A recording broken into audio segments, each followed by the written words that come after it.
The text came in at 6:14 on a Tuesday morning while I was standing in my kitchen waiting for the coffee to finish dripping. I remember the time because I just glanced at the clock on the stove, the way you do when you're alone in a quiet house, and the only thing keeping you company is the gurgle of an old percolator. My phone buzzed against the counter. It was from my son. "Dad, we need to talk about boundaries. Don't just show up anymore. Don't call Megan directly. She feels uncomfortable with how involved you are. We'll reach out when we want to see you. Respect that." I read it 3 times. Then I set the phone face down and poured my coffee and didn't drink it. My name's Walter Brendan, no relation to the old actor, though I've heard the joke about 4,000 times.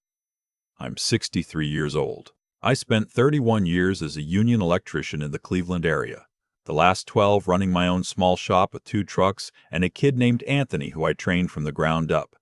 My wife Carol I lost her 4 years ago to ovarian cancer, the kind that hides until it's already won. So it's just me now in the house we bought in 1989, the one where we raised our boy. My son's name is Jordan. He's 34. And until that Tuesday morning, I would have told you I'd give him a kidney without thinking twice. Let me back up, because the text didn't come out of nowhere, even though it felt like a slap. After Carol passed, I think I leaned on Jordan too hard, and Jordan leaned right back. But in the way a man leans on a railing he assumes will always hold. I helped with their wedding, $22,000, because Megan wanted the vineyard and the band and the late-night taco truck. I told myself it was what Carol would have wanted.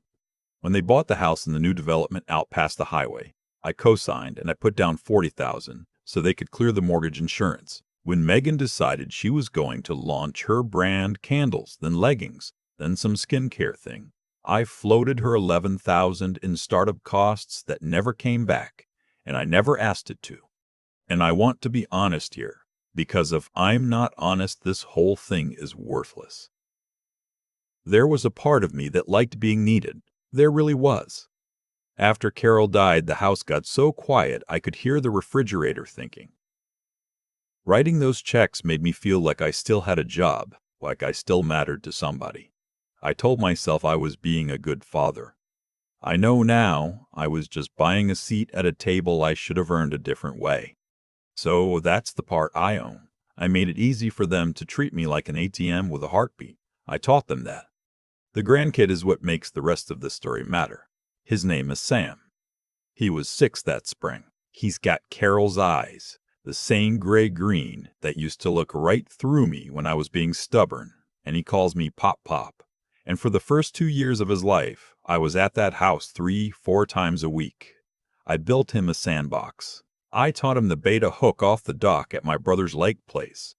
I was the one who sat in the ER waiting room at 1 in the morning when he had the croup so bad he barked like a seal because Jordan had an early flight and Megan didn't want to do the hospital thing alone. Then somewhere in the last year, the visits started shrinking. First it was, "We've got a lot going on, Dad." Then it was Megan answering the door and standing in the gap of it like a bouncer, telling me Sam was napping when I could hear him in the backyard. Then the birthday party I found out about from a photo Megan's sister tagged me in by accident. And then the text. I'll tell you what I did after I read it, because I think it surprised me as much as it'll surprise you. I didn't call. I didn't drive over. I didn't fire off some wounded paragraph about everything I'd done. I just stopped.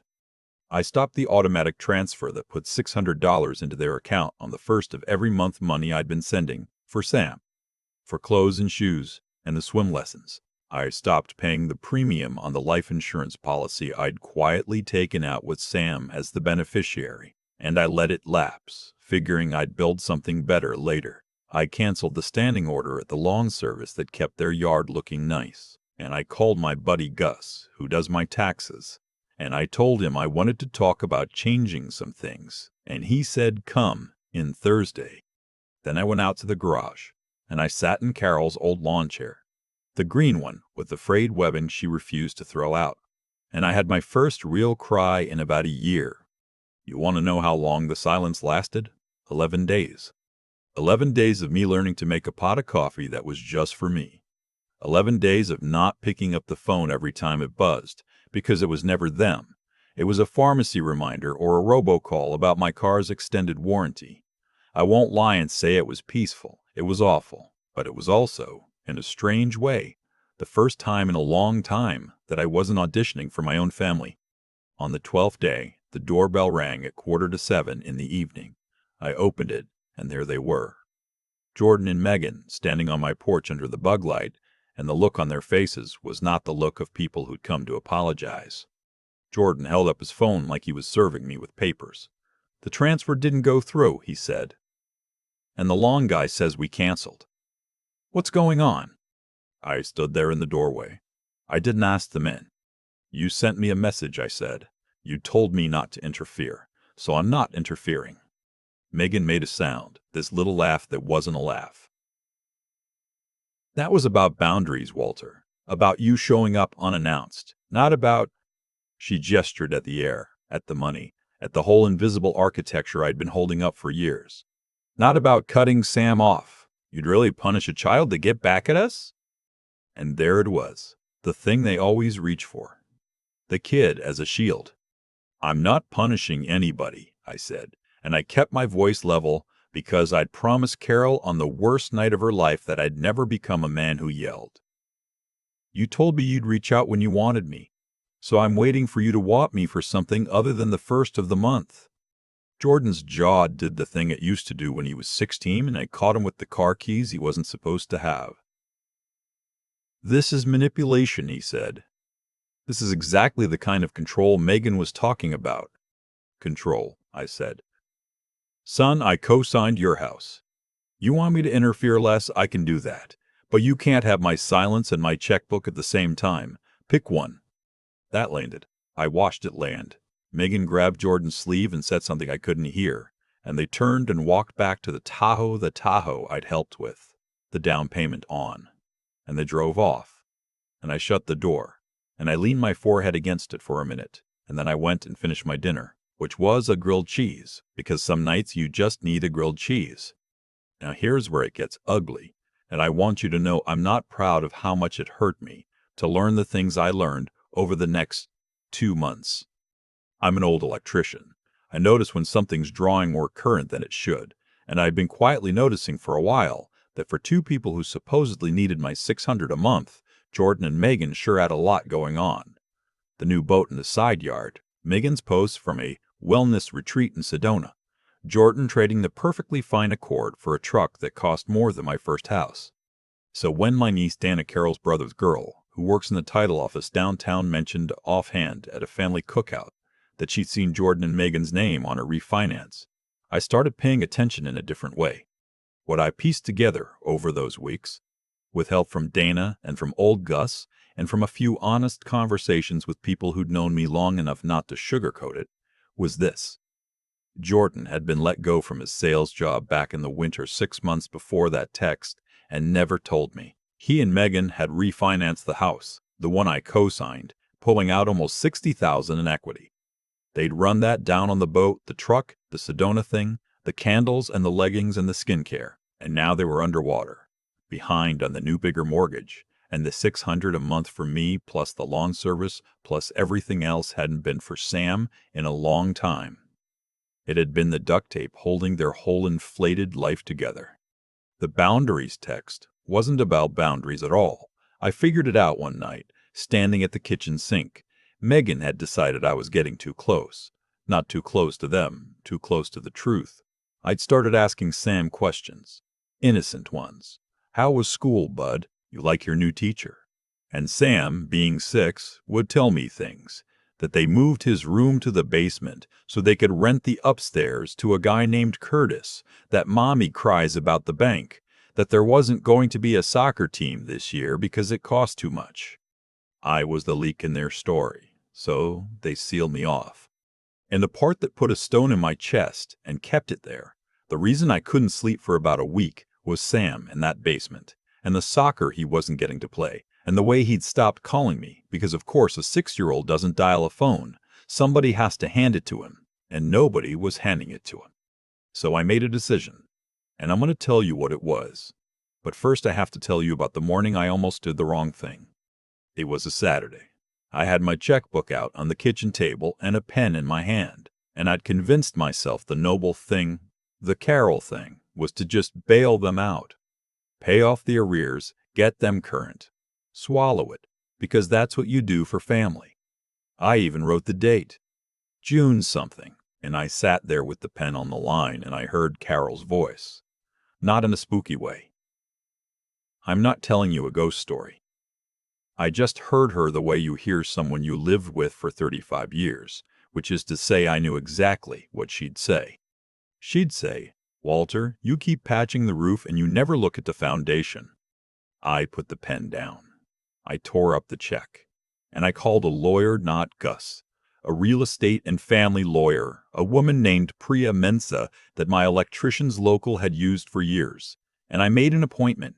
And I went in that next week and I told her the whole thing, start to finish, the wedding and the leggings and the basement and the boy. She listened to all of it. Then she said something I've thought about every day since. She said, "Mr. Brennan, you can't fix people by funding them. But you might be able to protect the one person in this story who can't protect himself." That's what we built.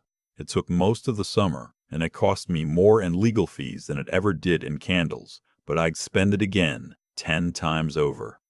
The first thing I did was the hardest thing, and it was about the house. I was a cosigner, which meant their default was my problem.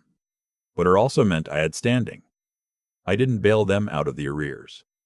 Instead, through Priya, I made them an offer in writing. I would assume the mortgage and bring it current, and become the legal owner of the home. They could stay as renters, paying me a fair, modest rent well below what they owed the bank on, the condition that the upstairs tenant Curtis was given proper notice, and Sam got his room back, and the boat and the second truck got sold to pay down what they burned. Jordan called me screaming for the first time in his adult life. Called me a tyrant. Said I was stealing his house. I let him finish.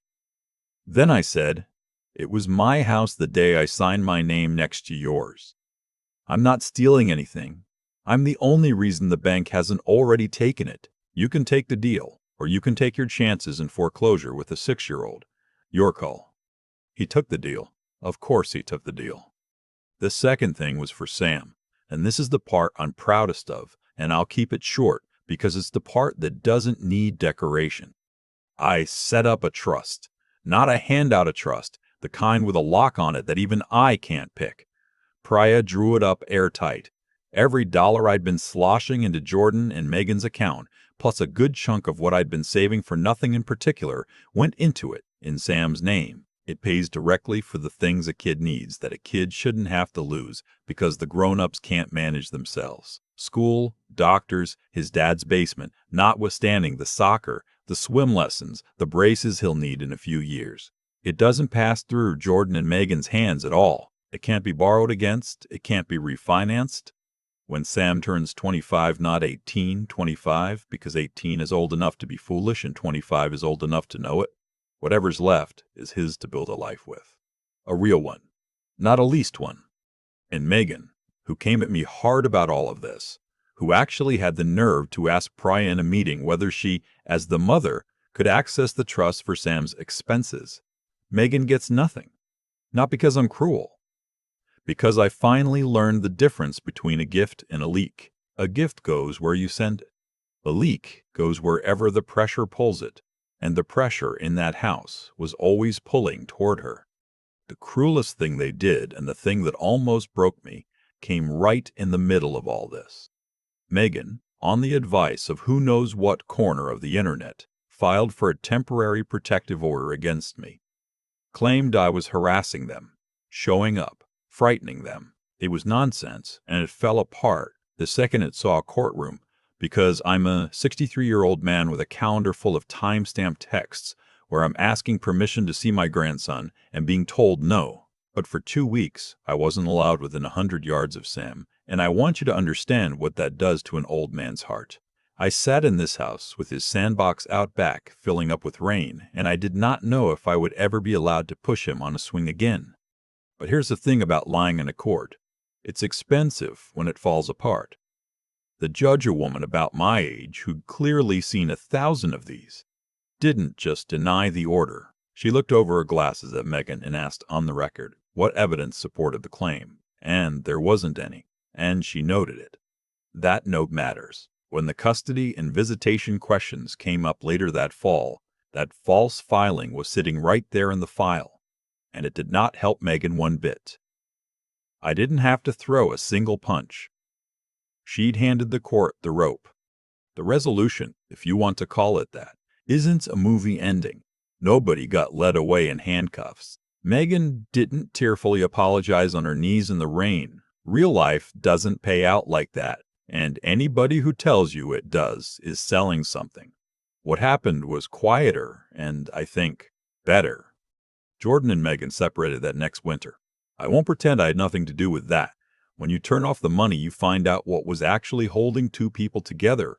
And in their case, the answer was a lifestyle, and the lifestyle was mine. He got a job at a building supply warehouse, in the contractor sales department, where his big mouth is actually worth something. He's not floating anymore. He came over in March, sat at that same kitchen table where I almost wrote the dumb check, and he didn't apologize exactly because he's still my son, and apologizing has never come easy to either of us. But he put his hands around a coffee mug and he said, "I didn't know you knew. About the job, about the equity." And I said, "I know, son, that was the problem." And we sat there a while. It wasn't a hug, but it was honest. And honest is the first board you nail down. I have Sam. 4 days a week now, the court worked it out that way once it saw the whole picture, with Jordan agreeing because I think some part of him was relieved to put the boys somewhere solid. The sandbox got cleaned out. We're back to the dock at my brother's lake, and that kid can bait his own hook now, gray-green eyes and all. Last Sunday he caught a bluegill the size of my palm and held it up like he'd landed a marlin. And I swear I heard Carol laugh. Here's what I figured out. Sitting in that green lawn chair, and it's the only thing in this whole story I'm sure of. I spent years believing that love was the same thing as money, because money was the thing I had the most of and the thing that was easiest to give. It let me feel like a good father without ever having to be brave. Writing a check is easy. Saying no to your own son while he's standing on your porch calling you a tyrant, that's the hard one. That's the one that costs you. I didn't lose my family the day I stopped helping. I'd already lost the version of them I was paying for. What I got back, what I'm still getting back, board by board, is the real one. If you've got somebody in your life who only calls on the first of the month, I want you to sit with this. The most loving word in the English language is sometimes the shortest one, and the foundation matters a lot more than the roof. For years I told myself that writing checks was the same as loving people, and it took a 6-year-old boy in a basement to show me how wrong I'd been. The thing about my situation with Jordan and Megan is that none of it was random. Every piece of it came from somewhere. I made it easy to be treated like a wallet, so I got treated like one. They learned that pressure on me produced money, so they pressed. And the day the money stopped, the whole structure they'd built on top of me came down because there was never anything underneath it but my own fear of being alone in a quiet house.